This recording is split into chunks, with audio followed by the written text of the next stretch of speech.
வண்டிமலைச்சி அம்மன் வரலாறு பற்றி கொஞ்சம் சொல்லுங்களேன்.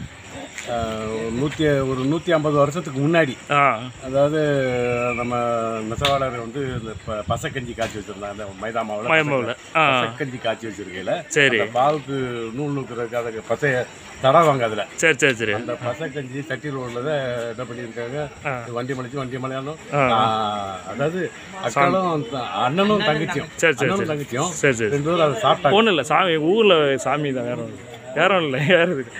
சரி அது என்ன பண்ணிட்டாங்க, பசக்கஞ்சியை வந்து வச்சிருந்ததை அந்த பசைக்கு சொந்தக்காரங்க ரெடி பண்ணி வச்சிருக்காங்க. அதை குடிச்சிட்டாங்க. சரி பசி கொடுமை குடிச்சதும் என்ன ஆச்சு, கிடைச்சி பசைக்கு சொந்தக்காரங்க வந்து பார்த்துருக்காங்க, சட்டி காலியா இருக்கு. சரி அவங்க வந்து ஏதோ அடிச்சு போடுவாங்களே பயந்து ஏதோ ஒரு வண்டி கிடந்துருக்கு. சரி வண்டியில போய் 2 பேரும் படுத்துக்கிட்டாங்க. சரி இந்த வைக்கல மேல போட்டு மூடிட்டு வந்து பார்த்தா சாமி ஆயிட்டாங்க அப்படின்னு ஒரு வரலாறு. அதாவது முன்னோர்கள் சொன்ன வரலாறு. நம்ம அதை பார்க்கல. சரி சாமியை நேரில் பார்த்துருக்கீங்களா? வண்டிமலைச்சி அம்மன், வண்டிமலையான சாமியா நேரில் ஏதாவது இல்லை அது மாதிரி யாரும் பெரிய ஆளுங்க யாரும் சொல்லி கேள்விப்பட்டிருக்கீங்களா? ஆமாம், அதாவது பார்த்துருக்கேன். அதாவது கனவுல வந்த மாதிரி தெரிஞ்சுது. கனவுல வந்த மாதிரி எதை மாதிரி வந்துக்கிறாங்க சாமி? படுத்துருவத்தில் வந்துக்கிறாங்க. எதை மாதிரி பேசுகிறாங்க?